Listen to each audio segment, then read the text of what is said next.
Welcome to on record.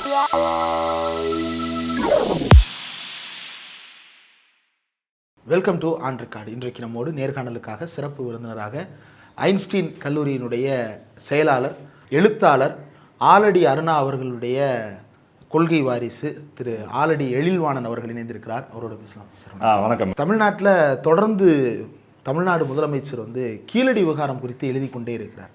ஒன்றிய அரசுக்கு கீழடியின் அகழ்வாராய்ச்சி தொடர்பான அடுத்த கட்ட பணிகள் குறித்து தொடர்ந்து எழுதியும் இதுவரை பதிலளிக்கவே இல்லை அப்படின்னு சமீபத்தில் பதிவு செய்திருந்தார். அதோடு சேர்த்து ஹிந்தி திணிப்புக்கு எதிரான விஷயங்களும் ஒரு பக்கம் நடந்து கொண்டிருக்கிறது. இந்த கீழடி விவகாரத்தை எப்படி இன்றைய ஒன்றிய அரசானது நம்முடைய அடையாளத்தை முழுமையாக ஏற்க மறுக்கிறார்கள். நாம் அவர்களுடைய முந்தையவர்களோ சமமானவர்களோ என்ற எண்ணம் கூட அவர்கள் இல்லை என்பதற்கு ஒரு வெளிப்பாடு தான் குறிப்பாக இந்த கீழடி அகழ்வாராய்ச்சிக்கு உண்டான தொடர் தடைகள். கடந்த 15 ஆண்டுகளாக பார்த்தீங்கன்னா ஒவ்வொரு முறையும் கீழடியிலேருந்து ஏதாவது நம்ம அகழ்வாராய்ச்சி கொண்டு வரும்போதெல்லாம் பார்த்திங்கன்னா அதை ஒன்றிய அரசு தொல்லியல் துறையோ அதுக்குண்டான அமைச்சரோ ஏன் ஒரு முறையும் தமிழ்நாட்டுக்கு திருக்குறளை மேற்கோள் காட்டி அப்படி மொழி பேசுகிற நம்மளுடைய பிரதமர் கூட பார்த்திங்கன்னா அந்த தலைப்பை அகழ்வாராய்ச்சி தலைப்பை ஏன் தொடவே மாட்டார்ன்ற ஒரு கோபமும் ஆதங்கமும் எங்களுக்கு நிச்சயமாக உண்டு. குறிப்பாக நம்முடைய முதல்வர் திராவிட மாடல் ஆட்சியில் பார்த்திங்கன்னா நான் அறிந்தவரை கடந்த 40-50 ஆண்டுகளில் தமிழக அரசாங்கங்களில் ஆட்சிகளில் தொல்லியல் துறைக்கு இந்த அளவுக்கு முக்கியத்துவம் கொடுத்த ஒரு ஆட்சியே இல்லை என்று தான் சொல்லலாம். ஹானஸ்டாக சொல்லலாம், it is a golden எரா of archaeology இன் தமிழ்நாடு. அகழ்வாராய்ச்சின்றது இப்போ பார்த்திங்கன்னா மத்திய அரசாங்கம் மாநில அரசாங்கம் சேர்ந்து செய்யக்கூடியனாலும் ஆனால் நமக்கு அது என்றைக்குமே ஒரு எதிரான நிலைப்பாடை தான் இந்த ஒன்றிய அரசாங்கம் எடுத்தது. அது கீழடி மட்டும் இல்லை, அது சென்னலூர் சிவகலை அப்படின்னு பார்த்திங்கன்னா என்றைக்குமே நமக்கு தடை தான். இவங்க இந்த தொல்லியலுக்கு இவ்வளோ முக்கியத்துவம் கொடுக்கும். ஏன்னா கீழடி, ஆதிச்சநல்லூர், பொருணைன்னு மியூசியமாக திறக்கப்படுது. எனக்கு தெரிந்து ஒரு கம்ப்ளீட் 5 இயர்ஸ் ஆஃப் ரூலில் தொடர்ந்து ஆர்கியாலஜி அல்லது எக்ஸ்கவேஷன்ஸ் பற்றி பேசிக்கிட்டே இருந்தது இந்த பீரியட்லேருந்து தான் நினைக்கிறேன். இது ஏன்? அடையாள மீட்பு தானே. இப்போ நம்ம சங்க இலக்கியத்தை பற்றி வைக்கும்போது அது ஒரு எழுத்து வடிவம் தானே சொல்கிறோம். தஞ்சை பெரிய கோபுரமோ மாமல்லபுரமோ பல சிற்பங்கள்லாம் எடுத்து பார்க்கும்போது இது ஒரு ஆதாரமாக இருக்குது. அப்படி தோண்டி பார்க்கும்போது பார்த்தீங்கன்னா அதோட காலங்கள் ஒரு முறையும் நம்ம ஒவ்வொரு கட்டம் போகும்போது பின்னாடி போய்கிட்டே இருக்கும்போது அதை கிடைக்கக்கூடிய பொருட்கள்லாம் பல்வேறு தரவுகளை நமக்கு தருது. இன்றைய நவீன விஞ்ஞானத்தில் உலகளாவே இதுக்கு உண்டான எதிர்பார்ப்போ இதுக்குண்டான கருத்தாக்கங்களோ நிறைய இருக்கும்போது நம்ம தான் இந்த பாரம்பரியத்தின் மூத்தவர்கள் என்பதை பறைசாற்றுவதில் திராவிட மாடல் ஆட்சி ரொம்ப முக்கியத்துவம் கண்ணும் கருத்துமாக இருக்கிறது தான் பார்க்க முடியும். அதனால் ஆட்சிக்கு வந்த அடுத்த 2ஆம் ஆண்டிலே பார்த்தீங்கன்னா கீழடி அருங்காட்சியகம் அங்கே போய் பார்த்தா தான் தெரியும். அது வரைக்கும் நம்ம தமிழர் என்றால் வேறு ஒரு கர்வத்திலையும் பெருமையில் இருப்போம். அதை பார்த்த உடனே நாங்கள் இதெல்லாம் விட எங்கேயோ இருக்கோங்க அப்படின்னு ஒரு கர்வம் வரும். அதுக்கப்புறம் பார்த்தீங்கன்னா ஆதிச்சநல்லூர்லேயும் அருமையான ஒரு அருங்காட்சியகம். கடந்த 3 மாதத்துக்கு முன்னாடி பொருணை அருங்காட்சியகம் போய் பார்த்தவங்களுக்கு தான் தெரியும்.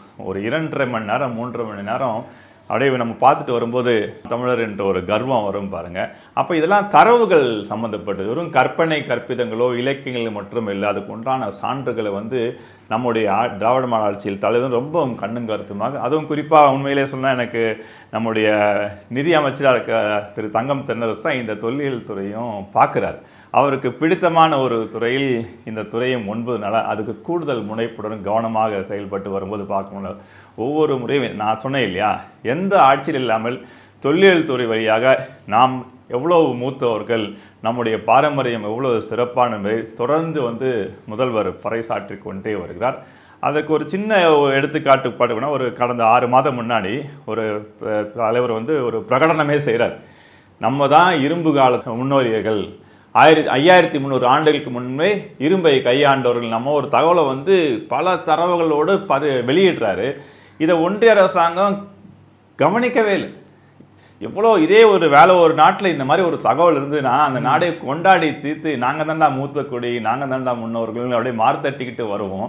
ஆனால் இதை பார்த்தா இதை பற்றி அப்படியே கண்டும் காணாமல் ஒரு அவல நிலை தான் இருக்குதுன்னு பார்ப்போம். 2 வாரங்கள்னா நீங்கள் பாருங்கள், எகிப்தில் சிறை கொட்டணும் அப்படின்னு பார்க்கும்போது சந்தோஷ அடையாத தமிழர்களே இருந்திருக்க மாட்டாங்க இல்லையா.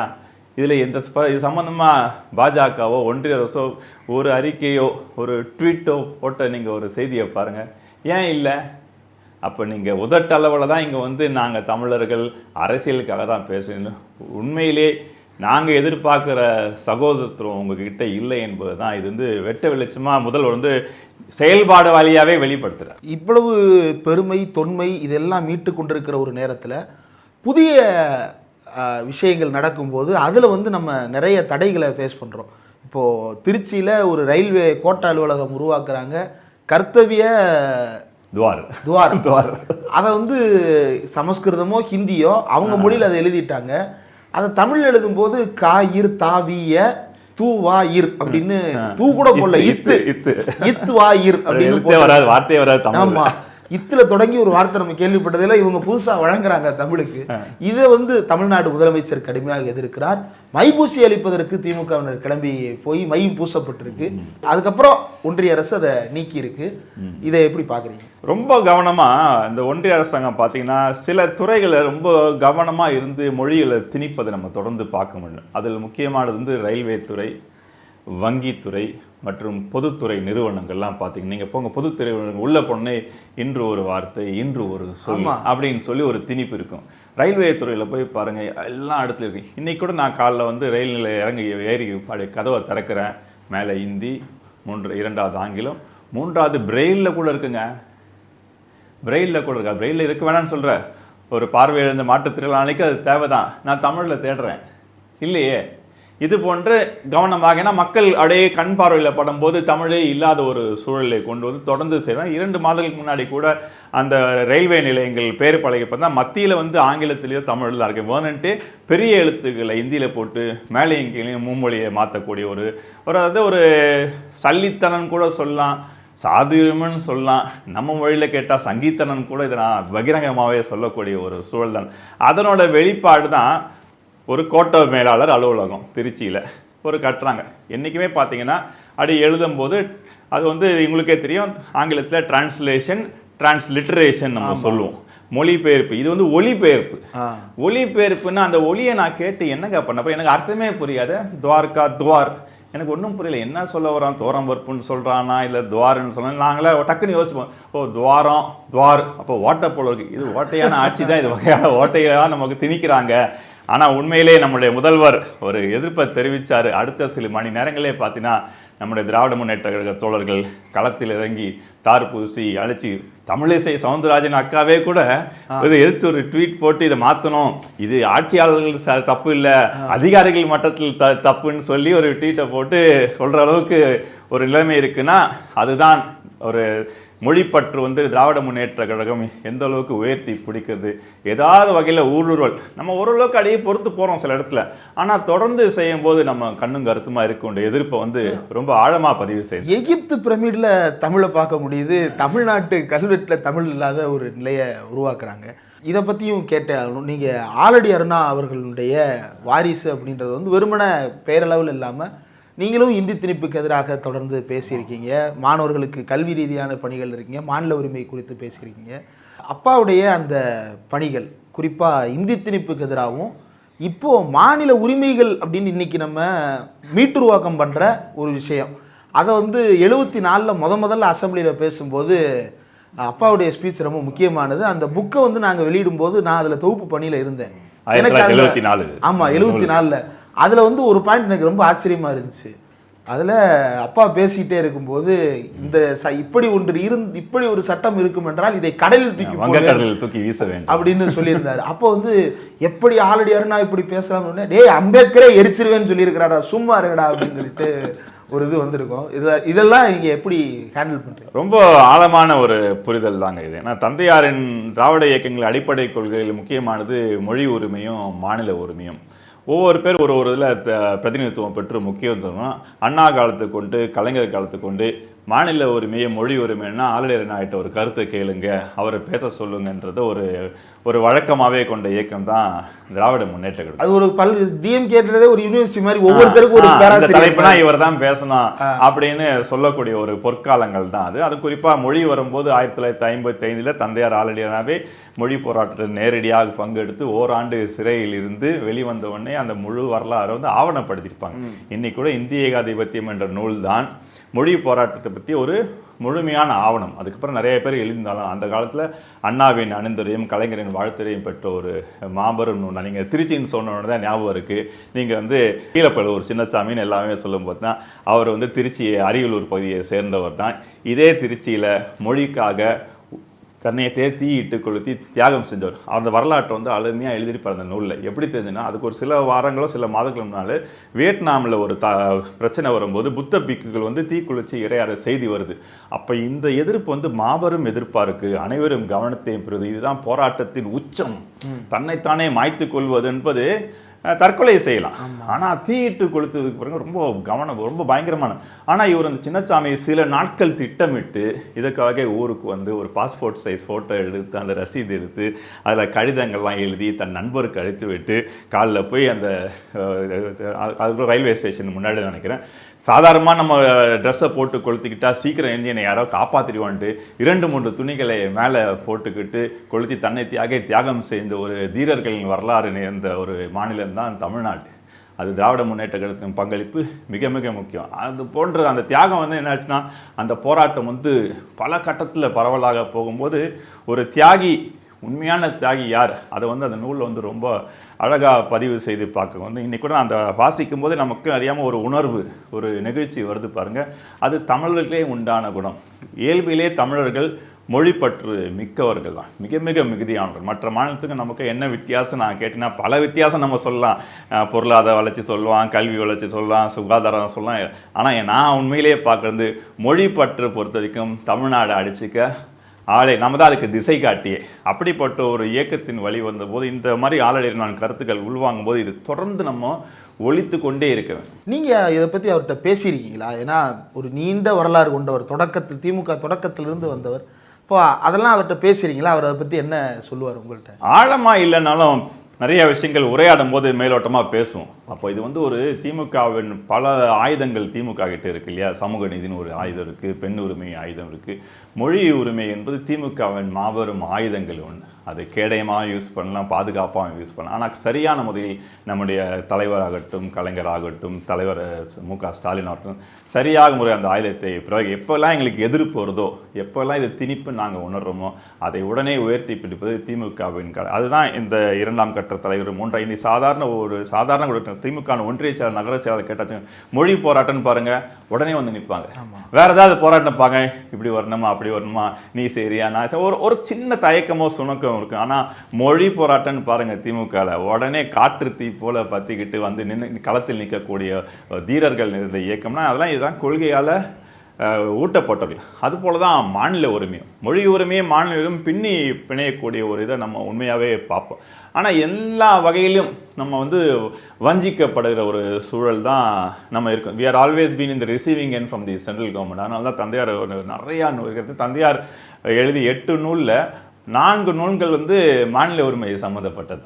2 ஆங்கிலத்திலையும் defend our rights, unfederal features of Indian constitution, voice for the states, அப்புறம் இன்னொரு இந்திய அரசியலமைப்பும் கூட்டாட்சி. 4 நூல் வந்து குறிப்பாக மாநில உரிமை பற்றி. அதுவும் மாநில உரிமைன்றது இந்தியா வரைபடத்துக்கு மட்டும் உலகத்தில் எந்தெந்த நாடுகள் எப்படி எல்லாம் ஃபெடரல் ஸ்ட்ரக்சர் வச்சுருக்குன்னு அப்படியே பிரித்து மேய்ஞ்சிருக்குன்னு பார்க்கும்போது அதில் ஒரு முக்கியமானதான் தலைவரால் அடையாளப்படுத்தப்பட்ட தலைவர் கலைஞரால் அடையாளப்படுத்தப்பட்ட அந்த ராஜமன்னார் குழி பரிந்துரையை வரவேற்று பேசியிருப்பாங்க.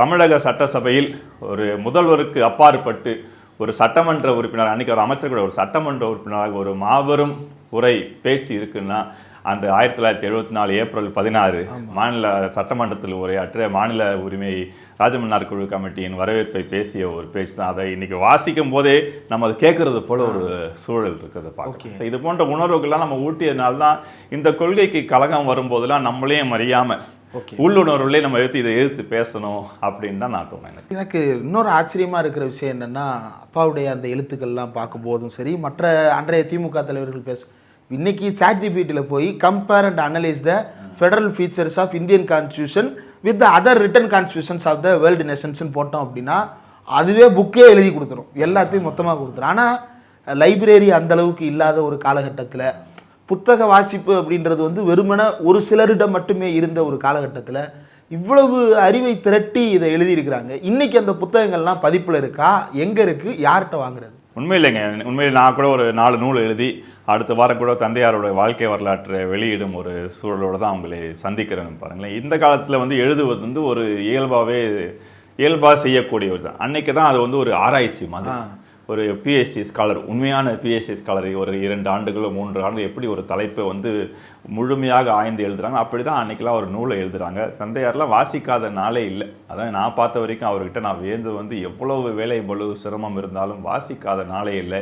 இன்றைக்கி சென்னையில் இருக்க அனைத்து பெரிய நூலகங்களும் அவர் போய் நூலை எடுக்காத நூலகங்களே இல்லை என்று சொல்கிற அளவுக்கு அப்படி தான் அவங்க வந்து அண்ணா கலைஞர்லாம் அப்படி தான் கட்சியை உருவாக்கிய ஒரு காலங்கள். அப்போ பார்த்தீங்கன்னா ஒரு தரவுகள் ஒரு கருத்தை உள்வாங்கிட்டு நான் மொழியை பற்றி பேசினா இந்த இந்திய ஏகாதிபத்திய நூலில் கூட பார்த்தீங்கன்னா 1967 எவ்வளோ என்ன இருந்திருக்கும் தகவல். ஹார்ட் காப்பி தவிர எதுவுமே கிடையாது, வேற வாய்ப்பே கிடையாது. ஒளிநாடாக கூட கிடைக்காது அன்றைக்கெலாம். இன்றைக்கா நம்ம ஆடியோ அப்படி வீடியோ எவ்வளோ இருக்குது, அன்றைக்கி அது கூட இல்லாமல் நூலகத்தில் உட்காந்து ஒரு இடத்துல எழுதியிருப்பார். ஆக்ஸ்ஃபோர்ட் யூனிவர்சிட்டியில் அந்த காலத்தில் 10 லட்சம் நூல்கள் இருந்திருக்கு. அந்த 10 லட்சம் நூலில் 65-70 விழுக்காடு நூல்கள் ஆங்கிலம் தான் இருக்குது, பிற மொழி நூல்கள் இருக்குன்னு ஒரு தகவல் இருக்குது. இன்றைக்கி நம்ம எடுத்துகிட்டு போய் ஒரு கூகுள்லையோ நீங்கள் சாட் ஜிபியில் அடித்தா உலகத்தில் சிறந்த நூலகம் இந்த தகவலையும் எழுதியிருப்பார். அதே மாதிரி வாஷிங்டன் காங்கிரஸில் இருக்கிற லைப்ரரியில் எவ்வளோ ஆங்கில நூல் இருக்குது, பிற மொழிகள். அப்போ அந்த பிற மொழிகள் இருக்குது, ஆங்கிலம் எவ்வளோ முக்கியம், இருமொழி கொள்கையில் அழகாக அதை இணைச்சு சொல்லும்போது தரவுகளோடு தான் பதிவு செய்வாங்க. அப்போ தான் ஒரு ஆவணம் வந்து ஒரு நூல் வந்து முழுமை பெறக்கூடிய ஒரு வாய்ப்பாக நம்ம பார்க்குறோம். அதனால தான் அவங்க இன்றைக்கும் நிலைத்து நிற்கிறாங்க. ஐயா முரசொலி மாறன் வந்து மாநில சுயாட்சி பற்றி நீங்கள் அந்த நூலை வாசினா தெரியும், அப்படியே ஒரு பிரித்து அந்தளவுக்கு ஆழமாக எழுதியிருப்பாங்க. அதனால தான் இன்றைக்கி அது நமக்கு ஒரு கையேடாக இருக்குது இல்லைங்களா. அந்த ஒரு கையேடாக பார்க்கும்போது எனக்கு ஒரு தகவல் சரியான தகவல் ஒன்று சாட் ஜிபிட்டியே இன்றைக்கி பாருங்கள் கீழே ஒரு டிக்ளரேஷன் போட்டுருவாங்க, இது வந்து முழுமைன்னு கிடையாது, இன்னும் முழுமைன்னு சொல்ல அவங்க கிளைம் பண்ணுறதில்ல. ஆனால் இந்த நூலில் இருக்க தகவல் முழுமையானதாகவும் உண்மையானதுன்னு, ஏன்னா அது ஆய்வின்படி அவங்கள ஆழமான வாசிப்பின்படி தரவுகளின்படி புரிதலின்படி எழுதிய ஒரு நூல் தான் அது. அடுத்த வாரம் கூட 7ஆம் தேதி நூல் வெளியீடு இருக்கிறது. அந்த போஸ்டரை கூட பேரலையில் போடும், வாய்ப்புள்ளவர் எல்லாம் கலந்துக்கிட்டோம். இன்னொன்று கேட்கணும், ஆலடி அருணா அவர்கள் கட்சியில் இருந்தார், நீங்கள் வந்து ஒரு கல்வி நிறுவனம் நடத்திட்டு இருக்கீங்க, ஆனால் நீங்கள் இயக்கம் சார்ந்தும் தொடர்ந்து வேலை பார்க்குறீங்க, பயணிக்கிறீங்க. நீங்கள் திருச்சின்னு சொல்லும்போது கீழப்பழுவூர் சின்னசாமியை சொன்னீங்க. கீழப்பழுவூர் சின்னசாமி தன்னைத்தானே உயிரை மாய்த்து கொண்டவர். ஆனால் அவருடைய பொண்ணு என்ன காரணத்திற்காக தன் அப்பா தன்னை பிரிந்தாரோ அது சரி, எங்கள் அப்பா போராட நினைச்சது சரி, அந்த காரணத்துக்காக நானும் உழைக்கிறேன். இன்னைக்கும் திராவிட செல்வி வந்து எல்லா கூட்டங்களுக்கும் வர்றாங்க, எல்லாரோடும் தொடர்பில் இருக்கிறாங்க. அவங்க வந்து யார்கிட்டையும் எதுவும் எதிர்பார்க்கல. ஆனால் அரசு அவங்களுக்கு ஒரு வீடு ஒதுக்கி கொடுப்பது, இந்த வேலைகளை செய்து மணிமண்டபம் கட்டுறாங்க. ஆனால் அவங்க அதெல்லாம் எதிர்பார்த்து நின்ற மாதிரி தெரில. அவங்க எதிர்பார்த்து இருந்தால் அவங்க கலைஞர்கிட்டே போய் எதிர்பார்த்து நின்றுருக்கலாம். ஆனால் அவங்க எந்த எதிர்பார்ப்பு இல்லாமல் தொடர்ந்து இயக்கத்தில் பயணிக்கிறாங்க, கூட்டங்களுக்கு வர்றாங்க. இதை எப்படி பார்க்குறது? ஒரு பக்கம் இதை வாரிசு அரசியல் அப்படின்னு சொல்லி இன்றைக்கி நாங்கள் இளைஞர்கள்லாம் வேறு பக்கம் போகிறோம், அல்லது இளைஞர்கள் எங்கள் பக்கம் தான் இருக்கிறாங்கன்னு ஒரு சிலர் சொல்கிறாங்க. இந்த பக்கம் வாரிசுகளாகவே இருக்கிறார்கள் அப்படின்னு ஒரு இது முன்வைக்கப்படுது. இதை எப்படி பார்க்குறீங்க? வாரிசு அரசியல்னா அந்த வாரிசு என்ன அரசியல் செய்கிறாங்கன்னு தான் இருக்கு இல்லையா. அதிகார அரசியலா இல்லை பொருளாதாரத்தை நோக்கி அரசியல், இது கொள்கையை உயர்த்தி பிடிக்கக்கூடிய அரசியல் இல்லையா. இன்றைக்கி திராவிட செல்வின்னு அவருக்கு பேர் வச்சிருக்காருன்னா அவர் நினச்சி பாருங்கள். சின்னசாமி வந்து தவம் இருந்து பெற்ற ஒரு பிள்ளை. அவங்க குடும்ப வாரிசு பார்த்தீங்கன்னா ரொம்ப ஆச்சரியமாக இருக்கும். அவர் தன்னை மாய்த்து கொள்வதற்கு முன்னாடி கூட அங்கே அப்பா அம்மா கூட கல்வியில் முதல்வருக்கு தான், தலைவருக்கு தான் கடிதம் எழுதிட்டு தான் தன்னை வந்து பொதுவாக பார்த்தீங்கன்னா இரங்கல் கடிதம் அந்த தற்கொலை நோட்டெலாம் பார்த்தா இணையாருக்கோ மகனுக்கோ அப்பா அம்மாவுக்கோ எழுதுவாங்க. ஆனால் ஒரு தலைவருக்கு எழுதிட்டு தன்னைத்தானே மாய்த்து கொள்கிறார். பெண்ணுக்கு வந்து திராவிட, அப்போ அந்த பிள்ளைக்கு வந்து இயல்பிலே தந்தையை பற்றிய உணர்வு எவ்வளோ அதிகமாக இருக்குன்னா அவருடைய புகழுக்கும் அவர் கொண்ட கொள்கையும் நிலைத்திருக்குன்றதான் எங்களுக்கு மாதிரி வாரிசு. இதுதான் நாங்கள் வாரிசு. எங்களுக்கு வாரிசுன்றது ஆட்சி அதிகாரம் பொருளாதாரம்லாம் கிடையாது. இந்த கொள்கை சரியான கொள்கை, எங்கள் தந்தையார் எங்களுக்கு வகுத்து சென்ற பாதை காட்டிய வழி வந்து நாங்கள் சரியான பாதையில் தொடர்ந்து பயணிக்க வேண்டும். அதற்கு இந்த இயக்கம் தான் சரியான இயக்கம், திராவிட முன்னேற்ற கழகம் தான் அதை சரியான பாதையில் சரியான வகையில் கொண்டு செலுத்தக்கூடும். நாங்கள் பெருமையாக தான் அதில் இருக்கணும். இதில் அது வாரிசுனா பெருமையான வாரிசு. இதுலேருந்து இதுக்கு தயக்கமே எங்களுக்கு. நான் ஆல்ரெடி நான் வாரிசுனா நான் கொள்கையின் வாரிசும் கூட தான் பெருமையாக சொல்லிப்பேன். 7ஆம் தேதி எழும்பூரில் பெரியார் திடலில் இந்த நிகழ்ச்சி நடக்குது. எமரல்டு பப்ளிகேஷன்ஸ் ஒளிவண்ணன் அவர்களுடைய வரவேற்புரையோடு ஆசிரியர் நூலை வெளியிடுகிறார். திரு விஇடி விஸ்வநாதன் அவர்கள் நூலை பெற்றுக்கொள்கிறார். எம்பி கலாநிதி வீராசாமி அவர்கள் மற்றும் சூர்யா சேவியர் ஆகியோர் வந்து சிறப்புரையாற்றுகிறார்கள். நீங்கள் ஆலடி அருணாவை பற்றி, ஆலடி அருணா ஒரு முழுமையடையாத பயணம் அப்படின்ற புத்தகத்தை வெளியிடுறீங்க. முதலமைச்சர் ஸ்டாலின் அவர்களுடைய வாழ்த்துறையோட அந்த விழாவுக்கும் நம்முடைய நேயர்கள் அத்தனை பேருக்கும் அழைப்பு கொடுக்கலாம்னு நினைக்கிறேன். உங்களுடைய தொடர் பயணம் வெற்றியடைய வாழ்த்துக்கள். இவ்வளவு நேரம் ஒதுக்கி இந்த நேர்காணல் தந்ததற்கு மிக்க நன்றி. மிக்க மகிழ்ச்சி. பேரவை சார்பாக நேயர்களோடும் பேரவையின் சப்ஸ்கிரைபர்ஸோட உரையாடுதல் மிக்க மகிழ்ச்சி. நீங்கள் எப்போ சென்னை வந்தாலும் சொல்லுங்கள், நம்ம கண்டிப்பாக மிக்க மகிழ்ச்சி உரையாடுவோம். பணி சிறக்கட்டும். நன்றி.